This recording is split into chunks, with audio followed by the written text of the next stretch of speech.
નવસારી પ્રશાસનની ઘોર બેદરકારી. આપણે તમને બતાવવા જઈ રહ્યા છીએ કે નવસારી રેલવે સ્ટેશન પર આવેલી સયાજીરાવ ગાયકવાડ સાહેબની પ્રતિમા છે. જે પ્રતિમાની આજુબાજુમાં તમે જોઈ શકો છો કે કચરો, દારૂની ખાલી બાટલીઓ તથા ગંદકી ફેલાયેલી છે. અને એની આ બાજુમાં જે ડાયમંડ એસોસિએશન દ્વારા બનાવાયેલું ડાયમંડ સર્કલ પણ તૂટી ગયેલું છે અને એનું કોઈ સમારકામ કરવામાં આવ્યું નથી. અને હાલમાં આપણે જોઈ શકીએ છીએ તો જે ડાયમંડ સર્કલ હતું ત્યાં તથા શ્રી સયાજીરાવ ગાયકવાડ સાહેબની મૂર્તિ છે ત્યાં લોકો વસવાટ કરે છે. આપ જોઈ શકો છો આ લોકો ત્યાં પડ્યા પાથર્યા રહે છે. અને સયાજીરાવ ગાયકવાડ સાહેબની મૂર્તિ પાસે તમે જોઈ શકો છો કે કપડાં ટીંગાઈ રહ્યા છે.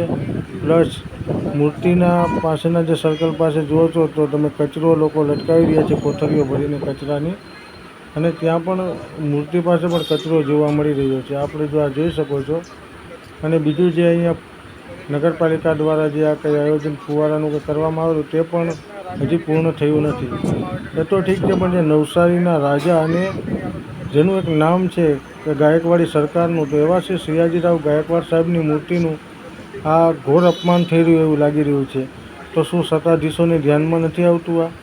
આપ જોઈ શકો છો કે અહીંયા દારૂથી માંડીને બધી વસ્તુ, આ દારૂની કોથળીઓ તથા દારૂની બોટલો પણ પડી રહેલી છે. તો આના પ્રત્યે ક્યારે સરકાર